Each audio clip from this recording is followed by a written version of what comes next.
అయినా బయటికి తీసుకోండి.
వాళ్ళకు కొత్త చట్టాలు వచ్చినాయి కదా, పైసలు వాళ్ళకు వస్తాయని చెప్పండి. మీరు కూడా కొత్త వచ్చినాయి కదా.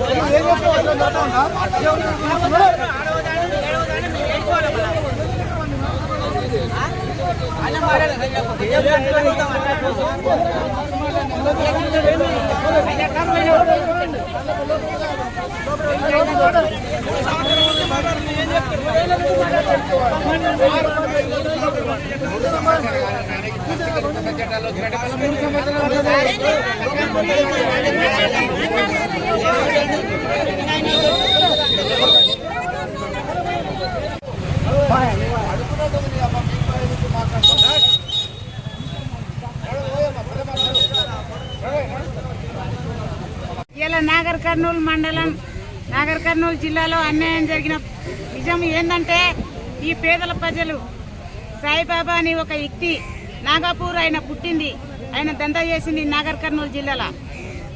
అది ఏంది, ఫైనాన్స్ అని ఒక దందా నడిపించిండు. నడిపిస్తే 30 ఏళ్ళకెళ్ళి మంచిగా దందా నడిపించి 2 రూపాయల వడ్డీ లేక ఇచ్చిండు.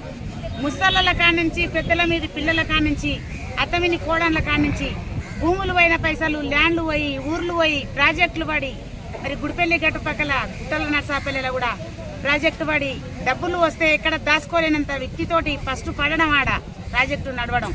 అటు పైసలు తెచ్చి ఫైనాన్స్ అని ఒక సాయిబాబా దగ్గర దాచుకున్న డబ్బులు ఇలా అన్యాయంగా రోడ్డు పైన పడ్డాయి. తర్వాత రాయపాకుల అక్కడ ఒక ప్రాజెక్టు పడి నాగపూరు, రాయపాకుల, కొంకలపల్లి, తీగలపల్లి ఇవెల్లా మరి ఒక 30-40 ఊర్ల మెజారిటీ తోటి ఆయనతోన పెట్టుకుంటే మాకు అన్యాయం జరిగింది.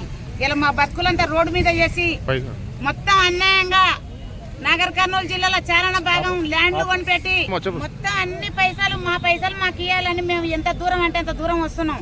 ఈ నుంచి ఆడికి, ఆ నుంచి ఆడికి దొబ్బడం మాకు న్యాయం కాదు. మాకు న్యాయం జరగాలని ఇంత దూరం వస్తున్నాం మేము. ముందలంగా దోమలు పోతే సాయిబాబా 2 కళ్ళు పెట్టుకొని చూస్తున్నాడు, కానీ వెనకంగా ఏనుకలు దొక్కేది చూస్తలేడు. ఆయన ఆస్తులు ఎక్కడెక్కడ పట్టాలు చేసిండో మా పైసలు మాకు ఇచ్చి ఆయన ఎక్కడైనా పోవాలి. మాకు ముఖమే తెలియకుండా ఏం చేసుకుంటావు చేసుకోపో, సావగొట్టాన్ని మమ్మల్ని, నన్ను సావగొట్టాన్ని అంటారు చక్కగా. మాకు అన్యాయం జరిగింది, మా న్యాయం జరగాలి. మా నర్సాపల్లికు 4 కోట్ల రూపాయలు ఇవ్వాలి. మాకు 100 కోట్ల రూపాయలు నష్టం పోయినా ఇవ్వాలి మేము. సార్, నా పేరు లింగస్వామి, మాది నాగపూర్ గ్రామము, మాది వనపర్తి డిస్టిక్. మొత్తం ఇక్కడ వచ్చేసి నాగర్ కర్నూలు డిస్టిక్, వనపర్తి డిస్టిక్లు మొత్తం 25 గ్రామాల ప్రజలందరూ పారమూరు రంగారెడ్డిలో కానీ, కేఎల్ఐ కెనాల్ కాలంలో కానీ భూములు కోల్పోయినారు. ఈ కోల్పోయిన రైతులందరం కలిసి మా దగ్గర వచ్చిన ల్యాండ్కి వచ్చిన రూపాయలు మొత్తం డబ్బులు అన్ని సాయిబాబు చెట్టు, మాది నాగపూర్ గ్రామమే సాయిబాబు చెట్టు కూడా, ఆయన వచ్చి ఇక్కడ నాగర్ కర్నూలులో స్థిరపడి ఇక్కడ ఫైనాన్స్ సంస్థ, ఒక రిజిస్ట్రేషన్ లేని సంస్థ నడిపించిండు. అటు సంస్థలో మేము దగ్గర మా డబ్బులన్నీ అతను దగ్గర ఫైనాన్స్లో పెట్టినాము.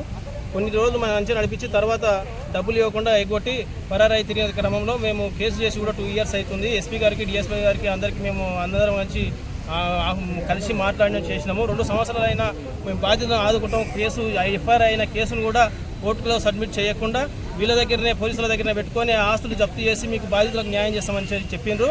చెప్పినందుకే మేము 2 సంవత్సరాల కోలిగా మేము రోడ్ ఎక్కకుండా, ఎక్కడెక్కకుండా ఈ పోలీసులను నమ్ముకొని చేస్తారనే ఉద్దేశంతోనే మేము ఎక్కడ బయటకోకుండా మేము న్యాయం చేయాలని చెప్పి తిరుగుతున్నాము.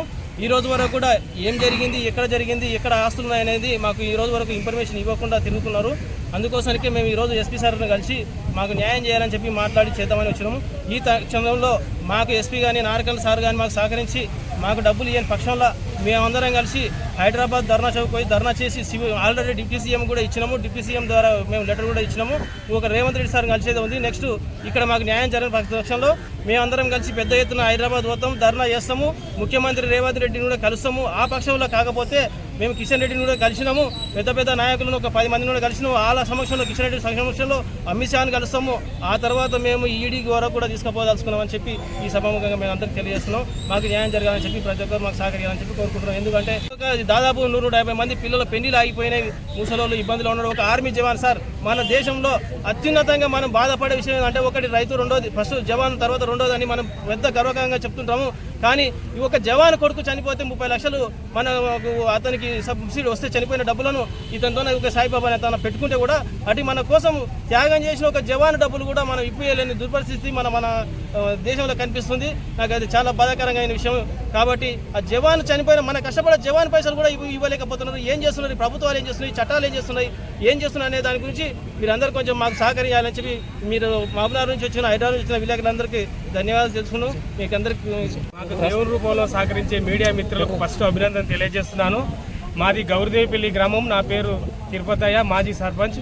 నేను మా గ్రామం తరఫున ఎందుకు మాట్లాడుతుందంటే నేను అందులో ఒక లబ్ధిదారునే కాబట్టి మాట్లాడే ఉద్దేశంతో మాట్లాడుతున్నాను.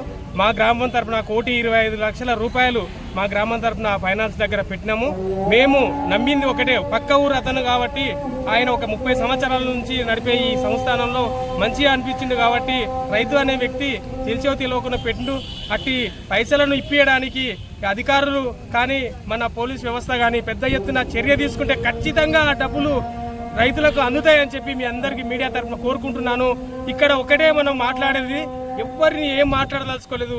ఒక అధికారులు మాత్రం గట్టిగా చర్య తీసుకుంటే ఈ రైతుల తరఫున ఖచ్చితంగా ఆ పైసలు వెనుక్కొస్తాయి, ఆస్తులు ఎక్కడ ఉండో ఖచ్చితంగా బయటికి వస్తాయి.